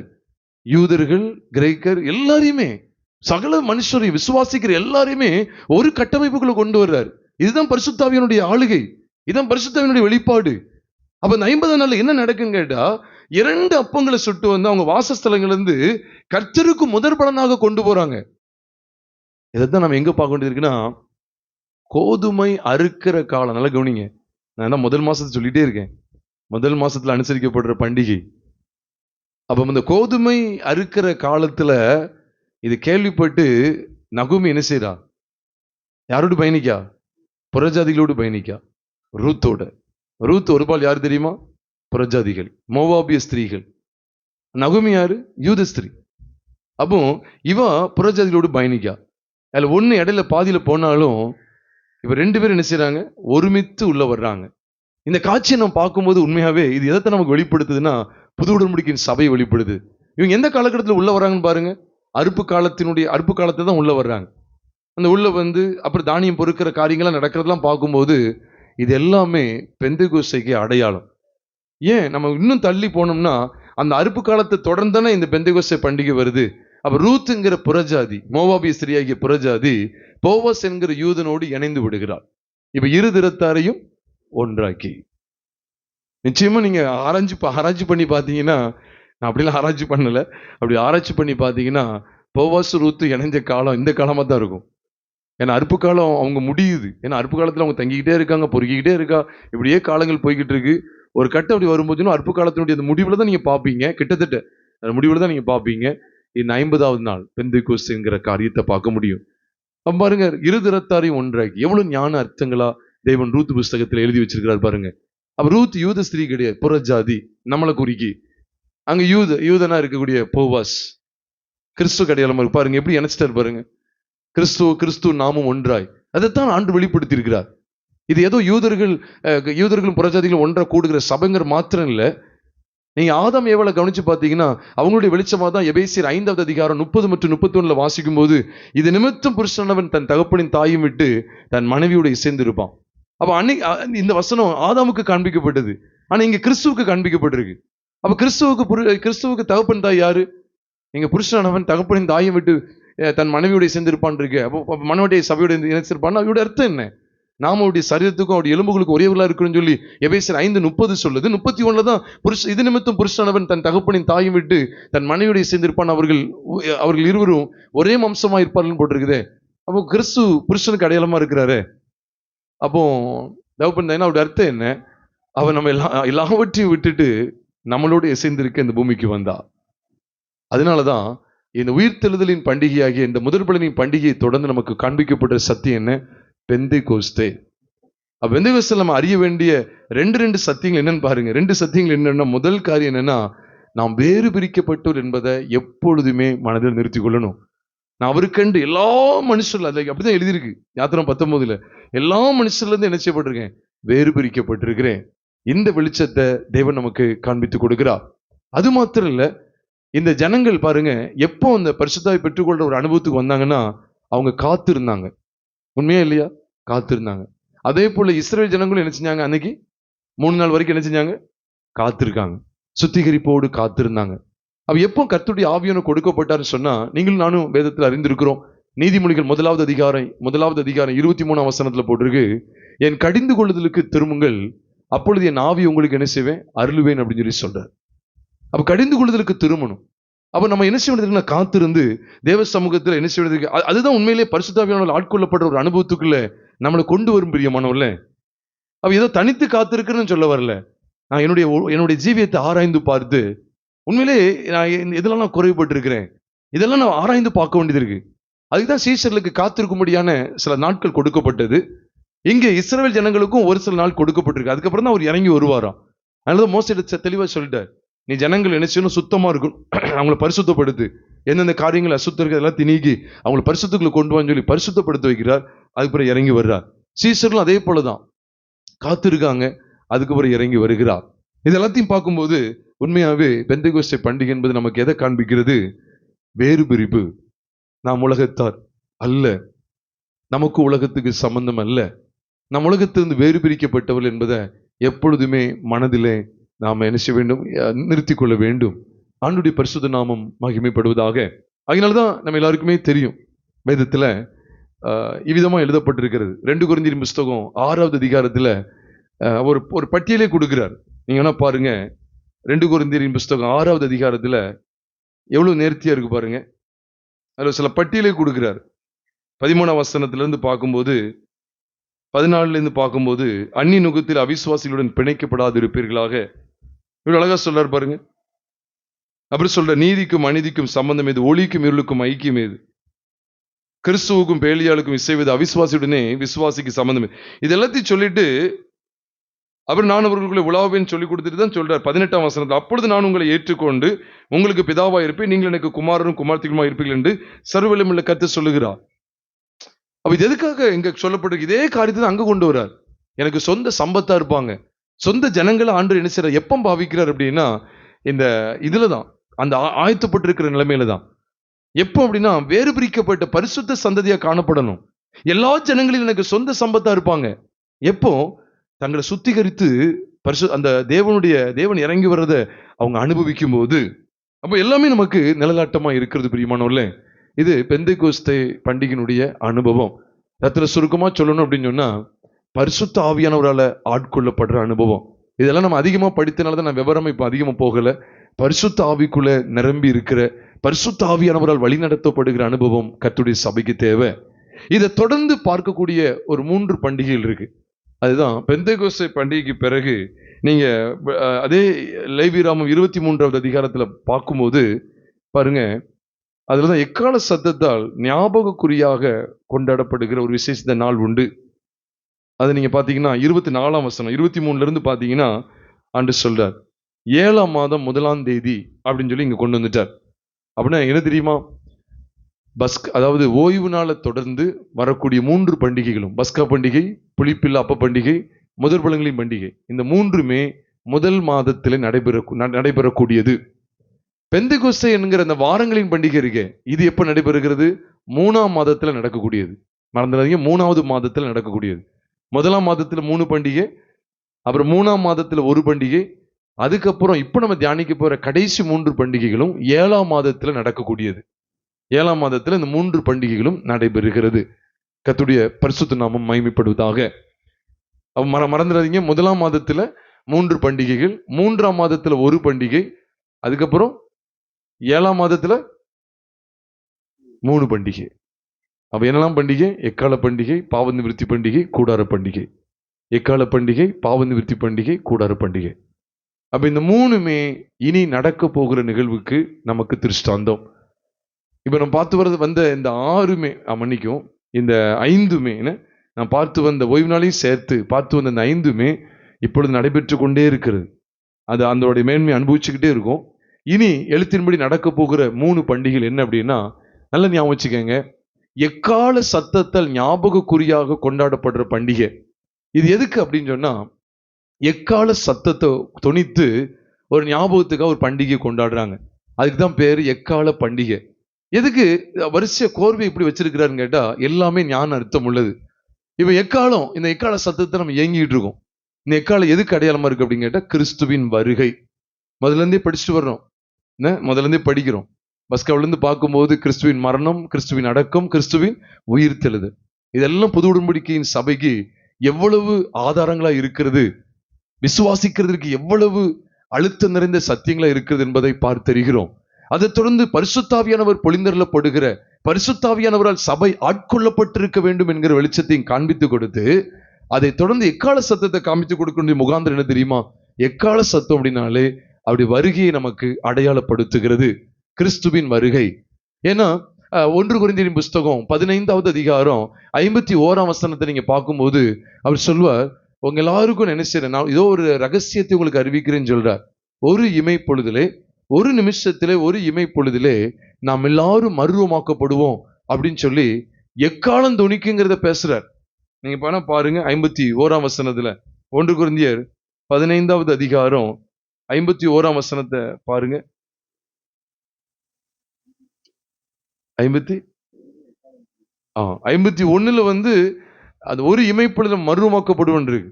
இப்ப 52ல தான் எக்காலம் துணிக்கும். அப்பொழுது அழிவுள்ளவர்கள் அழியாத ஒரு இடத்துக்கு போவாங்களாம், அழிவில்லாதவர்களா எழுந்திருப்பாங்களாம், சாவுள்ளது சாவாமையை தரித்துக் கொள்ள வேண்டும்லாம் பேசுறார். அவ எப்போ? எக்காலம் துணிக்கும். இதைத்தான் நம்ம தெசலோனிக்க சபைக்கு எழுதும் போதும் சொல்றார். கொரிந்து மட்டும் இல்ல, தெசலோனிக்க சபைக்கு சொல்லும் போதும் எக்காலம் துணிக்கும் சொல்றார். இந்த எக்கால துணியை வெளிப்படுத்தல நீங்க பார்த்துட்டே வந்தீங்கன்னா அப்படி வருகை குறித்து அங்க விசேஷமா பேசிக்கிட்டு இருப்பார். அப்ப தெசலோனிக்கேல எழுதும் போதும் 1 தெசலோனிக்கே 4வது அதிகாரம் 16, 17 வாசிக்கும் போதும் கர்த்தர் தாமே ஆரவாரத்தோடும் பிரதான தூதனுடைய சத்தத்தோடும் அதான் அங்க சொல்றார், தேவ எக்காலத்தோடும் வானத்திலிருந்து இறங்கி வருவார். அப்பொழுது கிறிஸ்துவுக்குள் மரித்தவர்கள் முதலாவது எழுந்திருப்பார்கள். பின்பு உயிரோடு இருக்கும் நாமும் கர்த்தருக்கு எதிர்கொண்டு போக மேகங்கள் மேல் அவர்களோடு கூட ஆகாயத்தில் எடுத்துக்கொள்ளப்பட்டு இவ்விதமா எப்பொழுதும் கர்த்தருடனே கூட இருப்போம் அப்படிங்கிற சொல்லியது மட்டும் இல்ல, இந்த வார்த்தைகளினால் ஒருவரை ஒருவர் என்ன செய்யுங்க, தேற்றுங்கன்னு சொல்றார் அந்த 18ஆம் வசனத்துல. பிரியமானவர்களே, அப்ப எக்காலம் துணிக்கும் அப்படிங்கிற போது இது வேகமா முடிஞ்சிடும். ஆனா நான் என்ன நல்லா கவனிங்க, நம்ம எதுக்கு ஆயத்தம் உள்ளவங்களா இருக்க வேண்டியது இருக்குன்னா, அந்த எக்கால சத்தத்துக்கு நான் என்ன செய்ய வேண்டியது இருக்குன்னா, நான் ஆயத்தம் உள்ளவனா இருக்கணும். எக்காலம் ஒரு நாள் துணிக்கும். தேவகுமாரனுடைய சத்தத்தை நம்ம கேட்கிற காலம் வரும். யோவான் 5வது அதிகாரத்துல அதைத்தான் இயேசு சொன்னா. யோவான் 5வது அதிகாரம் 25, 26, 27, 28 ஆகிய வசனங்கள்லாம் பார்க்கும்போது எக்காலம் துணிக்கும். எக்காலம் என்ன? தேவகுமாரனுடைய சத்தத்தை கேட்கும் காலம் வரும். மரித்தோராகிய அனைவரும் தேவனுடைய குமாரனுடைய சத்தத்தை கேட்கும் காலம் வரும் சொல்லி அவர் பேசுகிறார். அப்ப எக்காலம் எதற்கு அடையாளமா இருக்கு? குமாரனுடைய வருகையை காண்பிக்கிறது, கிறிஸ்துவினுடைய வருகை. இது எல்லாமே புது உடன்படிக்கையில காண்பிக்கப்பட்டவைகள். அன்னைக்கு இஸ்ரவேல் ஜனங்களுக்கு ஞாபகக்குறியாக இந்த எக்கால சத்தம் காண்பிக்கப்பட்டு அதுல ஒரு விசேஷத்தை கூடிய ஏற்படுத்தினாங்க. ஏதோ ஏனோதானமா காண்பிக்கிறதுக்கு அல்ல. அது எதற்கு ஒப்பனையா இருக்கு அப்படின்னு கேட்டா, புது உடன்படிக்கையின் சபை ஆண்டவருடைய வருகையில் எடுத்துக்கொள்ளப்படும், கர்த்தருடைய வருகையை சந்திக்கும் அப்படிங்கிறத காண்பித்து கொடுப்பதற்காக இந்த எக்கால பண்டிகை நமக்கு காண்பிக்கப்பட்டிருக்கிறது. அதை தொடர்ந்து வரக்கூடிய பண்டிகை நாம் பார்ப்போமேயானால் பாவ நிவிர்த்தி பண்டிகை. இதை 2 பகுதியை கூட சொல்ல முடியும், 2 அர்த்தமாகவும் நம்ம எடுக்க முடியும். இது ஏதோ ஒரு அர்த்தமா மட்டும் நீங்க பார்த்துடாதீங்க, அது நம்ம குழப்பத்துக்கு உள்ளாகும். 2 அர்த்தமா எடுக்க முடியும். ஒண்ணு என்ன அப்படின்னா, சரீர மீட்பு. பாவ நிவிர்த்தி பண்டிகைங்கிறது சரீர மீட்பு. ஒண்ணு சரீர மீட்பு. அது தொடர்ந்து வரக்கூடியது என்ன அப்படின்னா, உபத்திரவ காலம் கூட சொல்லலாம். நிறைய பேருக்கு ஒரு பிரச்சனை இருக்கு, என்னன்னா அதாவது சபை எடுத்துக்கொள்ளப்பட்டதுக்கு அப்புறம் உபத்திரவ காலம் வருமா, ப்ரீ ட்ரிபியூலேஷனா அல்லது போஸ்ட் ட்ரிபியூலேஷனாங்கிற ஒரு பெரிய குழப்பம் இருக்கும். நான் இப்போ அதுக்குள்ள நான் போகலை. ஆனால் இந்த சத்தியங்களின் அடிப்படையில் நம்ம பார்க்கும்போது எப்படி தெரியுது அப்படின்னா, இதில் ரெண்டு வகுப்பார் இருக்காங்க, நான் இல்லைன்னு சொல்லலை. அதாவது சபை உபத்திரவ காலத்துக்குள்ள போய் தான் என்ன செய்யப்படும், ஆயிடவர் அரசாட்சிக்கு போகும்னு சொல்லி சொல்றாங்க. சில என்ன சொல்றாங்க, ஆண்டவர் சபை உபத்திரவ காலத்துக்கு உட்படப்படுத்த மாட்டார்னு சொல்லி சொல்றாங்க. அந்த அந்திகிறிஸ்துடைய ஆட்சி காலத்தில் சபை இருக்காது அப்படின்னு சொல்றாங்க. இப்படி 2 கூட்டமா இப்படி பேசுறவங்க இருக்காங்க. நான் இப்போ அதுக்குள்ள நான் போகலை, எந்த விதமான என்ன குழப்பங்களுக்கு உள்ளாக வேண்டாம். பொதுவா சபைக்கு எப்பவுமே உபத்திரம் இருக்கு. இப்பவும் நமக்கு என்னது, உபத்திர காலம் தானே. நம்ம வேலை ஸ்தலத்துல உண்மையா இருக்கும்போது, உண்மையான ஊழியத்தை செய்யும்போது பலர் இன்னைக்கு என்ன செய்யறாங்க, நம்மளை எதிர்க்க தான் செய்யறாங்க. இன்னைக்கும் கூட பல எதிர்ப்புகளை சந்திச்சுட்டு தான் இருக்கேன். இன்னைக்கும் பல எதிர்ப்புகள். உடனே பெருமையா நினைச்சிடக்கூடாது. பரிசுத்தாவியை குறித்து இல்லைன்னு சொல்றாங்க இவங்க அப்படிலாம் சொல்லி, பரிசுத்தாவியே கிடையாதுன்னு சொல்லி நம்ம பேசுற மாதிரி இன்னைக்கும் பல விதமான இன்னல்கள், பல விதமான நெருக்கடிலாம் கொடுத்துக்கிட்டு இருக்காங்க. கர்த்தருக்கு ஸ்தோத்திரம், கர்த்தருக்கு ஸ்தோத்திரம். பிரியமானவர்களே, இந்த பாவ நிவர்த்தி பண்டிகை அப்படின்னு சொல்லும்போது நீங்க கொஞ்சம் யோசிக்கணும். இப்போ லேவியராம எடுங்களேன். லேவியராம 23வது அதிகாரத்துல என்ன என்ன சொல்றாருன்னு பாருங்களேன். 26ஆம் வசனத்துல இருந்து நாம் பார்க்கும்போது, பின்னும் கர்த்தர் மோசேயை நோக்கி, அந்த 7ஆம் மாதம் 10ஆம் தேதி உங்களுக்கு பாவ நிவர்த்தி செய்யும் நாளும் சபை கூடும் பரிசுத்த நாளுமாய் இருப்பதாக. அப்பொழுது நீங்கள் உங்கள் ஆத்துமாக்களை தாழ்மைப்படுத்தி கர்த்தருக்கு தகன பலி செலுத்த கடவீர்கள். அப்போ அந்த நேரத்தில் என்ன செய்யணும், எந்த வேலையும் செய்ய வேண்டாம். 29ஆம் வசனத்தில் சொல்றார், அந்நாளிலே தன்னை தாழ்த்தப்படாத தாழ்மைப்படுத்தாத எந்த ஆத்மாவும் தன் ஜனத்தில் இராதபடிக்கு என்ன செய்யுமா, அறுப்புண்டு போவான். அப்போ முழு ஜனத்துக்கு என்னன்னா, அன்னைக்கு தாழ்த்தப்பட்டே ஆகணும். அன்னைக்கு தாழ்த்தல அப்படின்னா எனது உயிரை விட்டுற வேண்டியதுதான். இந்த இடத்துல பாவ நிவர்த்தின்னு போட்டிருக்கேன். நீங்க கொஞ்சம் யோசிச்சு பார்க்கணும். பஸ்காவில் தான் நம்முடைய அனைத்து பாவங்களும் நிவர்த்தியாக்கப்பட்டுட்டு, அப்ப ஏன் மறுபடியும் ஒரு பாவ நிவர்த்தியை கொண்டு வரணும்? அதனாலதான் இதை நீங்க மீண்டும் பாவ நிவர்த்தின்னு சொல்லி என்ன செஞ்சிட வேண்டாம். பாவ நிவர்த்தினா அப்போ நமக்கு ஏதோ பஸ்காவை காமிச்சு கொடுக்க நினைக்க கூடாது. இதுல ஏன் இந்த பாவ நிவர்த்தின்னு போட்டிருக்கு அப்படின்னா, இப்ப பாருங்களேன், என்ன பாருங்க, இந்த சரீரம் பாருங்களா, இது உண்மையிலே இது முழுக்க எப்படி எப்படி இயல்பா வந்ததுன்னு கேட்டா, பாவத்தினால் ஆனதுதான், பாவத்தினுடைய காரியங்கள் தான். ஏன்னா நம்ம எந்த நேரமும் பாவம் செய்யலாம், உண்மையே இல்லையா? சாகிறதுக்குள்ள எந்த நேரம்னாலும் பாவம் செய்யலாம். ஏன் எது பாவம் செய்யலாம்? ஆவியானவர் உள்ள இருக்கிறார்ல, எப்படி நம்மளால பாவம் செய்ய முடியும்? ஏன்னா நம்ம சரீரத்தோட தானே இருக்கிறோம். இந்த சரீரத்தோட இருக்கிறனால எந்த நேரம் கூட பாவம் செய்யலாம். அப்போ பாவத்தன்மை கொண்ட இந்த மாம்சம் எப்பவும் நம்ம கூட தான் என்ன செய்யுது, இருக்கிறது. இந்த பாவத்தன்மை கொண்ட இந்த மாம்சம் எப்பவுமே மனுஷன தான் இருக்கு. இது 100க்கு 100 உண்மை. சாகுற வரைக்கும். இப்ப நம்ம ஒரு உதாரணத்துக்கு ஒரு 95 வயசுல சாவோன்னு வச்சுக்கணும். ஒரு உதாரணம் தான் சொல்றேன். 95ல சாவோன்னு வச்சுக்கோங்களேன். 94 வயசுல கூட நமக்கு என்ன வரும், ஒரு பாவ சோதனை வரதான் செய்யும். ஏன்னா அவன் மாம்சம் அவனில் இருக்கும் அளவும் அதற்கு நோவு இருக்கும், அவன் ஆத்மா அவனுக்குள் இருக்கும் மட்டும் அதற்கு துக்கம் உண்டு அப்படின்னு சொல்லிதான் ரோமர் 14வது அதிகாரம் 26வது வசனத்துல, அந்த கடைசி வசனத்துல நீங்கள் வாசிக்க முடியும். பிரியமானவர்களே, அப்போ இந்த பாவ நிவர்த்தி அப்படின்னு சொல்லும்போது இது முழுவதும் என்ன செய்யப்படுதுன்னா, உண்மையிலே ஒரு நிவர்த்தியை கொண்டு வர்றார். எதுக்கு நிவர்த்தி அப்படின்னு சொன்னா, இந்த பாவ சாயல் கொண்ட இந்த சரீரத்துக்கு ஒரு நிவர்த்தியை கொண்டு வருகிறார். இதுதான் 100க்கு 100 உண்மை. ஏன்னா நீங்க ஒவ்வொரு பழியையும் நீங்க ஒவ்வொரு பண்டிகையை நம்ம எடுத்து பார்க்கும்போது, ஒவ்வொரு பண்டிகைக்கு அடுத்து பஸ்கா, அப்புறம் புளிப்பில்லாத அப்ப பண்டிகை, அதுக்கப்புறம் முதல் பழங்களின் பண்டிகை, பெந்தைகோஸ்தே பண்டிகை, எக்கால பண்டிகை, இதை தொடர்ந்து வரக்கூடிய பாவ நிவர்த்தி பண்டிகைன்னு சொல்லும்போது, எக்கால பண்டிகையில அதான் இதை தொடர்ந்து இது வருது சொல்லும்போது, இதுவும் 7ஆம் மாசம் தான். எக்கால பண்டிகை அதுதான். அப்ப எடுத்துக்கொள்ளப்படுதல், அதை தொடர்ந்து என்ன நடக்கும் கேட்டா 2 காரியம் இருக்கு. எடுத்துக்கொள்ள, அதான் குமாரனுடைய வருகை, அதான் எக்கால பண்டிகை. எக்கால சத்தம் எதை ஞாபகப்படுத்துது? அவர் எக்கால சத்தத்தோடு வருவார். அப்ப அவர் வரும்போது என்ன செய்யப்படும்? கிறிஸ்துவுக்குள் மரித்தவர்கள் முதலாவது எழுந்திருப்பார்கள், பின்பு உயிரோடு இருக்க நாமும் மருவமாவும் சொல்லும்போது இது சரீர மீட்பை காண்பிக்கிறது. அதனால பாவ நிவர்த்தின்னு சொல்லி குழப்பம் அடையக்கூடாது. ஏன்னா பாவ நிவர்த்தின்னு மறுபடியும் கொண்டு வந்தீங்கன்னா, பஸ்காவில எல்லாத்தையும் முடிக்கிறாரு. பஸ்கா, பொழிப்பில் அப்ப பண்டிகையில அவ்வளத்தையும் முடிக்கிறாரு. மீண்டும் பாவ நிவர்த்தின்னு சொல்லும்போது அங்க தாழ்மைப்படுத்தப்படாத ஆத்மான்னு சொல்லி கொண்டு வர்றார். பாவ நிவர்த்தின்னு கொண்டு வரதை நம்ம எப்படிதான் எடுக்க வேண்டியது இருக்குன்னா, ஏன்னா இந்த கோர்வையை நம்ம கொண்டு வரும்போது எப்படிதான் அதை காண வேண்டியது இருக்கு அப்படின்னு சொன்னா, இது 100க்கு 100 எப்படி பார்க்க வேண்டியது இருக்குன்னா, பாவ சாயல் தன்மை கொண்டதை முற்றிலும் மாற்றுவார். இதான் இந்த சுத்தமான பாவ நிவர்த்தி உண்டாக்குவார். அப்ப அதுக்கு முன்னால் அரகுர பாவ நிவர்த்தி அப்படிங்கிற அர்த்தம் கிடையாது.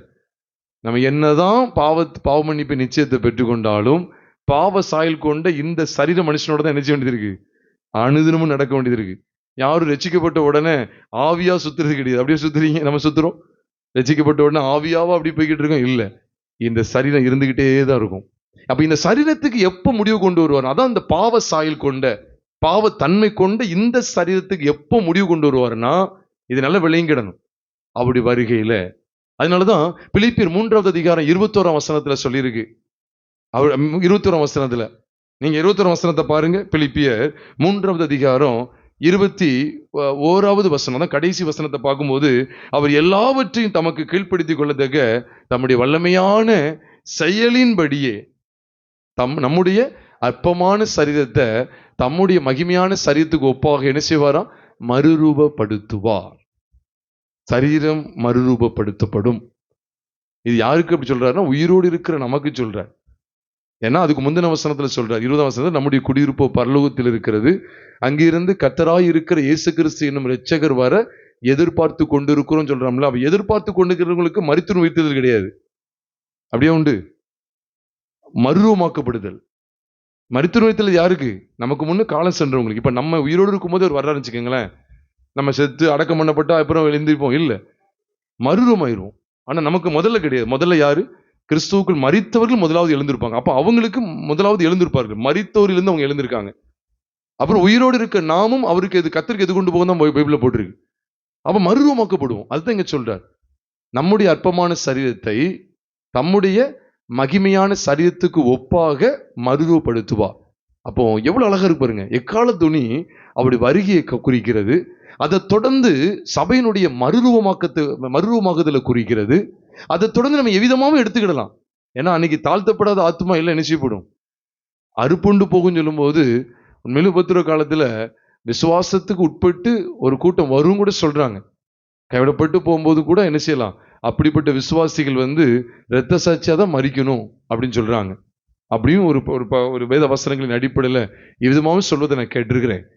அப்படி உபத்திர காலத்துல கைவிடப்பட்ட நிலைமையில் இருக்கிறவங்க அவங்க அவங்க எப்படி வர முடியும் அப்படின்னு கேட்டா, உபத்திர காலத்துல இரத்த சாட்சியா வேணா மரித்து வருவாங்க அப்படின்னு சொல்லி நான் கேட்டிருக்கிறேன். ஆனா அதை தொடர்ந்து பாருங்களேன், இதுதான் நடக்கு. சரீர மீட்பு உண்டாகுது. பவுலும் அதைத்தான் சொல்லி விடுக்கார். மீண்டும் அதை சொல்றேன். ரோமர் 8:23 சொல்றேன். ஆவியின் முதற்பலன்களை பெற்ற நாமும் கூட நம்முடைய சரீர மீட்பாகிய புத்திர சுவிகாரம் வருகிறதற்கு காத்திருந்து நமக்குள்ளே தவிக்கிறோம். சர்வ சிருஷ்டியும் ஏக பிரசவதனைப்படுகிறது தான் பைபிள்ல இருக்கு. அப்படித்தானே இருக்கு, அந்த வரிசையில வருது. அது தொடர்ந்து நம்மளையும் சொல்றார். அப்ப நாமும் நம்முடைய பாருங்க அழகா போட்டு, நம்முடைய சரீர மீட்பாகிய புத்திர சுவிகாரம் வருகிறதற்கு காத்திருந்து நமக்குள்ளே தவிக்கிறோம். பார்த்தீங்களா? இதெல்லாம் நடைபெறக்கூடியவைகள். புது உடன்படிக்கையினுடைய சபைக்கு அஸ்திபாரமாக விடப்பட்ட, அஸ்திபாரமாக கொடுக்கப்பட்ட ஆழ்ந்த சத்தியங்கள். அப்ப இஸ்ரவேல் ஜனங்கள் ஏதோ வெளிப்பிரகாரமா எழுத்தின்படி அனுசரிக்க வந்த இத்தனை பண்டிகைகளும் நமக்கு எவ்வளவு பெரிய ஆழமான வெளிச்சத்தை தருது பாருங்க. இதை தொடர்ந்து வரக்கூடிய கடைசி பண்டிகை தான் கூடார பண்டிகை. கூடார பண்டிகை அப்படின்னு சொல்லும்போது இஸ்ரவேல் ஜனங்கள் எங்க இருந்தாலும் சரி, அவங்க தேசத்துக்குள்ள எங்கெங்க குடியிருந்தாலும் சரி, எல்லாரும் என்ன செய்யணும் தெரியுமா? அவங்க ஊரை விட்டு வெளியே வரணும். பாளையத்துக்கு புறம்பே கூடாரங்கள்ல குடியிருக்கணும். அதுதான் கடைசியா லேவியராகமம் 23வது அதிகாரம் கடைசி பகுதியில் நீங்கள் நானும் பார்க்க முடியும். 23வது அதிகாரம் 33ஆம் வசனத்திலிருந்து பார்க்கும்போது, அதே 7ஆம் மாதம் தான் 15ஆம் தேதி, கிட்டத்தட்ட 7 நாள் அளவும் இதை ஆசரிப்பாங்க. இது கூடார பண்டிகை. 7ங்கிறதும் பூரணத்தை குறிக்கும். கூடார பண்டிகை உண்மையாவே மில்லினியம் சொல்லக்கூடிய 1000 வருட அரசாட்சி குறிக்கும். அதுக்கும் நான் வசன ஆதாரம் சொல்றேன். எல்லாமே வசன ஆதாரம் தான். 1000 வருட அரசாட்சியை குறிக்கக்கூடியது. பாருங்க எவ்வளவு நேர்த்தியா இருக்கு பாருங்க. பெந்தெகோஸ்தே பண்டிகை தொடர்ந்து வரக்கூடிய எக்கால பண்டிகை அப்போ கிறிஸ்துவின் வருகையை காண்பிக்கிறது. அந்த எக்கால பண்டிகை தொடர்ந்து காண்பிக்கிற அந்த பாவ நிவிர்த்தி இருக்குதுங்களா, ஒட்டுமொத்தமா நிவிர்த்தி செய்றாரு. பாவ நிவிர்த்தி, இந்த பாவ சாயல் கொண்ட இந்த பாவ சரீரத்துக்கு முற்றிலும் நிவிர்த்தி. நீங்க என்னதான் இந்த வசனத்தை ரோமர் 6:6 நாம் இனி பாவத்துக்கு ஊழியம் செய்யாதபடிக்கு பாவ சரீரம் ஒளிந்து போகும் பொருட்டாக சொல்றோம். இந்த ஒளிஞ்சிட்டா இந்த தான் இருக்கு, நம்ம கூட தான் இருக்கு. பாவ சரீரம் தான் இருக்கு. இந்த பாவ சரீரம் இதான் இந்த பாவ சரீரம். இது ஒளிந்து போகும் பொருட்டாக நம்முடைய பழைய மனுஷன் அவரோட கூட சிலுவையில் அறையப்பட்டதுன்னு அறிந்திருக்கிறோம்னு சொன்னா, இந்த சரீரம் ஒளிஞ்சு போலி, அப்ப நம்ம சிலுவையில் அறையப்படலன்னு அர்த்தமாயிருமா? அப்படி இல்லை. அப்ப அனுதினமும் இந்த பாவ நிவர்த்தின்னு சொல்லும் போது நான் என்னுடைய வாழ்க்கையில இந்த விசுவாசத்தை தான் வாழ முடியுது. இதே கைதான். இது பாவத்துக்கு போகாது, இது நன்மையானதை செய்யும். இப்ப பாவத்துக்கு ஒருவேளை கை போகுதுன்னு வச்சுக்கோங்களேன், இது தேவ வசனத்தினால பரிசுத்தாவியானவரால் இது ஆட்டி இப்ப அடைக்கப்படும், ஆட்கொள்ளப்படும், கண்ட்ரோல் பண்ணப்படும். இது செய்யக்கூடாது, இது செய்யணும் அப்படின்னு சொல்லி. அந்த அளவுக்கு நாம் தேவனுக்கு நம்மை முற்றிலும் அர்ப்பணிக்கணும். விசுவாசம் தான் ஜெயிக்கிற ஜெயம். நம்முடைய விசுவாசமே உலகத்தை ஜெயிக்கிற ஜெயம். அதனால பாவ நிவர்த்தி கூடுகை குறித்து பார்க்கிறோம். அதை தொடர்ந்து கடைசியா கூட அர்ப்பணிக்குது 1000 வருட அரசாட்சி. கடந்த வாரத்துல கூட நம்ம சத்தியவசனங்களை தியானித்தோம். பறவைகளுக்கு ஆண்டவர் மகாதேவன் ஒரு பெரிய விருந்தை ஆயத்தப்படுத்துகிறார். அவ கடைசி நாட்கள்ல நடக்க போறத பாருங்க. 1000 வருட அரசாட்சி. வெளிப்படுத்தல் 20வது அதிகாரம் துவக்கத்துல ஒரு பாதாளத்தின் தூதனை என்ன செய்யறாங்க, சங்கிலிகளால் 1000 வருஷம் அளவுக்கு கட்டி வைக்கிறாங்க. அதுக்கு பிறகு இந்த 1000 வருட அரசாட்சி நடக்கிறது. அதுக்கப்புறம் தான் அவன் திறந்து விடுறாங்க. அதுக்கப்புறம் கடைசி யுத்தத்துல எல்லாம் முடிந்து வெள்ளை சிங்காசனத்துக்கு முன்பாக எல்லாரும் நிக்கப்பட்டு அதான் பகிரங்கமான நியாய தீர்ப்பு கொடுக்கிற நாளாய் நீங்களும் நானும் வேதத்துல பார்க்கிறோம். 1000 வருட அரசாட்சிக்கு பிற்பாடு இது எப்படி கூடார பண்டிகை அடையாளமா சொல்றீங்க அப்படின்னு கேட்டா நல்லா கவனிங்க. கூடார பண்டிகை எதுக்காக ஒழுங்கு செய்யப்படுத்தப்பட்டது அப்படின்னா, இப்போ எடுத்து காண்பிக்க நேரம் இல்லைனால நான் கொஞ்சம் வேகமா சொல்றேன். லேவியராகமம் 23வது அதிகாரத்துல 33ஆம் வசனத்திலிருந்து தொடர்ந்து வாசிக்கும் போது ஆண்டவர் சொல்வார், நீங்க இஸ்ரவேல் நீங்கள் எகிப்துல குடியிருந்தீங்க. நீங்க அதுக்கப்புறம் வனாந்திரத்துல வரும்போது கூடாரத்துக்குள்ள குடியிருந்தது போல, இந்த வருஷத்துல ஒரு முறை 7வது மாதம் நீங்க எல்லாரும் பாளையத்துக்கு புறம்பே வந்து எல்லாரும் எதுல குடியிருக்க சொல்வார்? கூடாரங்கள்ல குடியிருக்க சொல்வார். இந்த கூடாரங்கள்ல குடியிருக்கிற அனுபவத்தை நீங்க வேதத்துல பாத்தீங்க அப்படின்னு சொன்னா, இது அவரோடு கூட என்றென்றைக்கும் அவரோடு கூட என்றென்றைக்கும் அவரோடு வீற்றிருக்கிற அந்த பரிசுத்தவான்களோடு வீற்றிருக்கிற அனுபவத்துக்கு அடையாளமா இருக்கு. ஏனென்றால் நீங்க வேதத்துல எபிரேயர் 11வது அதிகாரம் 9வது வசனம், எபிரேயர் 11வது அதிகாரம் 9வது வசனத்தை நம்ம பார்க்கும்போது நான் வாசிக்கிறேன் பாருங்க. விசுவாசத்தினாலே அவன் வாக்குத்தத்தம் பண்ணப்பட்ட தேசத்திலே பரதேசியை போல சஞ்சரித்து அந்த வாக்குத்தத்தத்திற்கு உடன் சுதந்திரராகிய ஈசாக்கோடும் யாக்கோவோடும் எதிலே கூடியிருந்தான்? கூடாரங்களிலே கூடியிருந்தான். கூடாரங்கள் ஆண்டு ஏன் குடியிருக்கும் செய்தார்? அதுக்கு அடுத்த வசனத்தை பாருங்க. ஏனெனில் தேவன் தாமே கட்டி உண்டாக்கின அஸ்திபாரங்கள் உள்ள நகரத்துக்கு அவன் என்ன செஞ்சானா? காத்திருந்தான். எவ்வளவு நேர்த்தி இருக்கு பார்த்தீங்களா? அப்ப ஆபிரகாம், ஈசாக்கு, யாக்கோபு இவங்க எல்லாருமே கூடாரத்துல குடியிருக்கிறாங்க. இதே வெளிச்சத்தை தான் நம்ம ஆபிரகாம், ஈசாக்கு, யாக்கோபுன்னு சொல்லி லூக்கா எழுதின சுவிசேஷத்துல பார்க்கும்போது அங்கேயும் சொல்றாரு பாருங்க. லூக்கா எழுதின சுவிசேஷம் 13வது அதிகாரம் 28ஆம் வசனத்துல பார்க்கும்போது ஆபிரகாம், ஈசாக்கு, யாக்கோபு ஆகிய அவர்கள் எல்லாம் சகல ராஜ்யத்தில் இருக்கிற சகல தீர்க்கதரிசிகளை எங்க பார்க்கலாம்னா அவரோடு கூட இருக்கிற அவருடைய ராஜ்யத்தில் இருக்கிறவங்கள நம்ம பார்க்க முடியும் அப்படின்னு சொல்லி சொல்றாரு. 29ஆம் வசனத்தை பார்க்கிறோம். கிழக்கிலும் மேற்கிலும் வடக்கிலும் தெற்கிலும் இருந்து ஜனங்கள் வந்து தேவனுடைய ராஜ்யத்தில் நினைச்சுவாங்களாம் பந்தி இருப்பார்கள் அப்படிங்கிற காரியமும் காண்பிக்கப்பட்டிருக்கிறது. ஆக இந்த இவர்களோடு கூட கூடாரங்களில் குடியிருக்கிற ஒரு பாக்கியம். இதுல விசேஷமா ஏன் இது கூடார பண்டிகைன்னு சொல்றோம்? கூடார பண்டிகை 1000 வருட அரசாட்சிக்கு அடையாளமா ஏன் சொல்றோம் அப்படின்னு சொன்னா, சகரியா புஸ்தகம் 14வது அதிகாரத்துக்கு வரும்போது, சகரியாவின் புஸ்தகம் 14வது அதிகாரத்துல ஆண்டவர் அந்நாள்ல ஒலிவ மலையில பாருங்க, எருசலேம்ல அங்க இஸ்ரவேல் தேசத்துல ஒலிவ மலையில அவருடைய பாதங்கள் வந்து தங்குமா. அது நம்ம சகரியா 14வது அதிகாரத்துல நாம் பார்க்கிறோம். 4வது வசனத்துல இருந்து நாம் பார்க்க முடியும். ஒலிவ மலையின் மேல அவருடைய பாதங்கள் நிச்சயமா நிற்கும் அப்படின்னு சொல்லி சொல்றார். அப்போ அதனாலதான் அவர் வந்து 9ஆம் வசனத்தை பாருங்க. 9ஆம் வசனத்துல அப்பொழுது கர்த்தர் பூமியின் மீதெங்கும் சத்தமா சொல்லுங்க ராஜாவா இருப்பார். அந்நாளில் ஒரே கர்த்தர் இருப்பார், அப்படி நாமும் ஒன்றாயிருக்கும். அப்ப பூமியின் மீதெங்கும் அவர் எப்படி இருப்பார்? ராஜாவா இருப்பார். இதுதான் எந்த ஆட்சி? 1000 வருட அரசாட்சி. ஏன்னா பூமியின் மீதெங்கும் ஒரு ராஜாவா இருப்பார், அவருடைய பாதங்கள் வந்து இறங்குது. பூமியின் மீதெங்கும் ராஜாவா இருப்பார். இப்ப ராஜாவா இருப்பார்னு என்ன அர்த்தம்? இப்ப ராஜா தான் குடிகளை வந்து அமர்த்துவாங்க, எந்தெந்த இடத்துல அமரணும்னு சொல்லுவாங்க. நீங்க பாத்தீங்கன்னா இந்த 14வது அதிகாரம் துவக்கணும் எல்லாருக்குமே தெரிஞ்சது, ஏற்கனவே தெரியும், ஆனாலும் கூட விளக்கம் கொடுக்குறேன். அப்போ 14வது அதிகாரத்துல அப்படி பாதங்கள் ஒளிமலையில வந்து இறங்குது. எதுக்காக? இந்த பூமி மீதெங்கும் யாரா இருக்கிறதுக்காக? பரலோகத்தின் ராஜாவா இருக்கிறவர் இப்ப பூமி மீதங்க நினைச்சார் ராஜாவா இருக்கிறார். அப்ப இருந்து இந்த 1000 வருட அரசாட்சி நடக்கு. இந்த முழு அதிகாரத்தை பாருங்க. கூடார பண்டிகை மட்டும்தான் அங்க பேசியிருப்பார், வேற எந்த பண்டிகையும் நீங்க பார்க்க முடியாது. ஏன்னா வருஷா வருஷம் இந்த கூடார பண்டிகை அனுசரிப்பாங்க. வருஷா வருஷம் அந்த கூடார பண்டிகை வராதவன் எவனோ அவனை கொலை செய்யணும்னு சொல்லி சொல்றார். நீங்க வேணா பாருங்க, இதை தொடர்ந்து நீங்க வந்தீங்கன்னா முதல்ல ஒரு 3 இடத்துக்கிட்ட வரும்னு நினைக்கிறேன். கூடார பண்டிகை 3 இடத்துக்கிட்ட வரும். முன்னால் தியானிச்சிருக்கிறேன், என் ஞாபகத்துக்கு இருக்கு.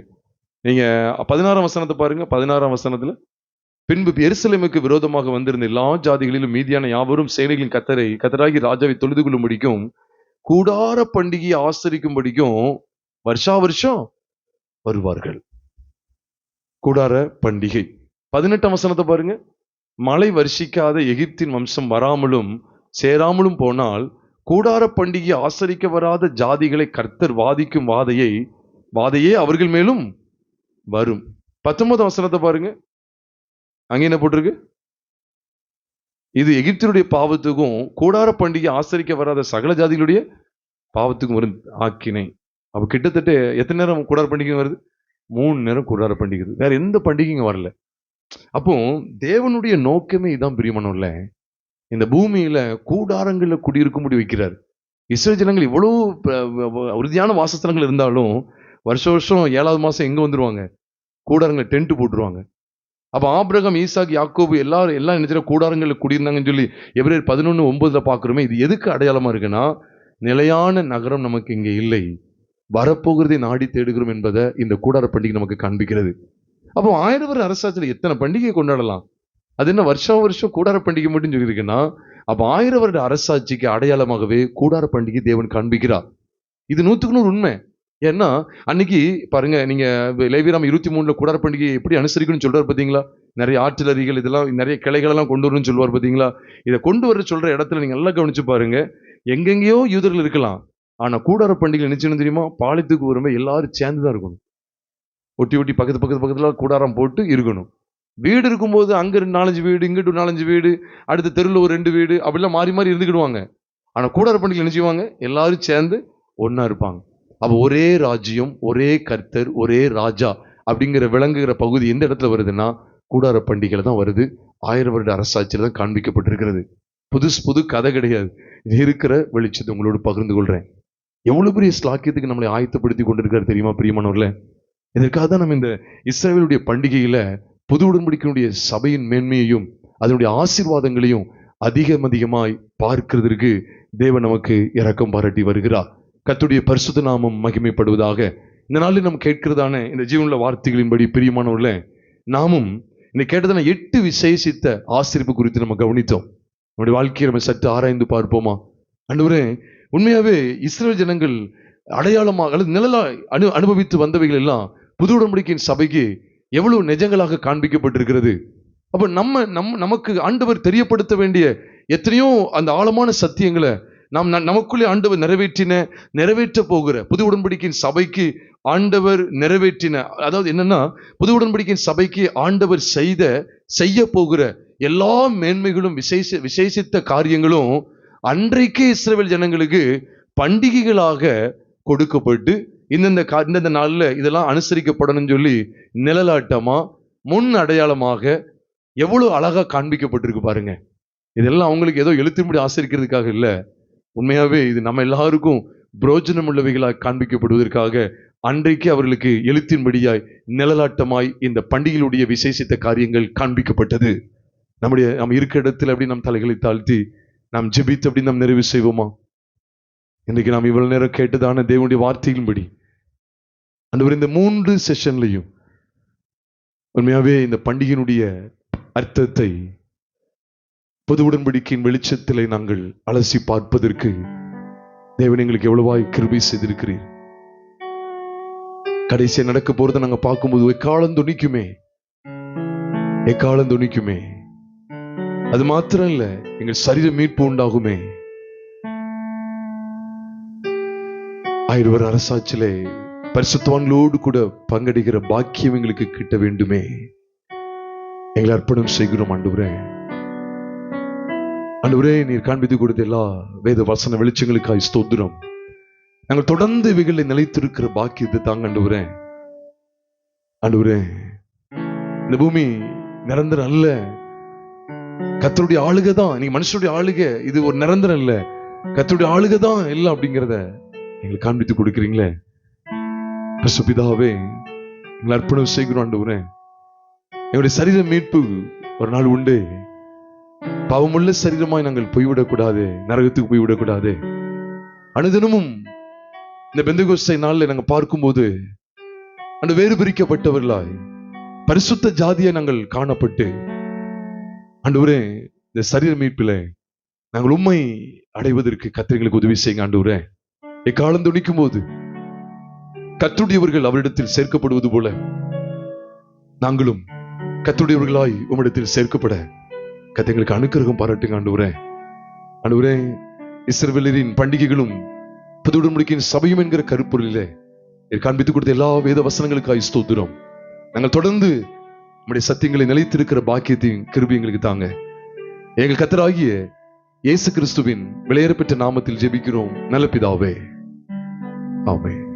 நம்முடைய கர்த்தராகிய இயேசு கிறிஸ்துவினுடைய கிருபையும் பிதாவாகிய தேவனுடைய அன்பும் பரிசுத்தாவினுடைய ஐக்கியமும் நம் அனைவரோடும் கூட என்றென்றைக்கும் இருப்பதாக. ஆமென். என் ஆத்துமாவே கர்த்தரை ஸ்தோத்திரி, என் முழுவதுமே அவருடைய பரிசுத்த நாமத்தை ஸ்தோத்திரி. என் ஆத்துமாவே கர்த்தரை ஸ்தோத்திரி, அவர் செய்த சகல உபகாரங்களை மறவாதே. ஆமென். ஸ்தோத்திரம்.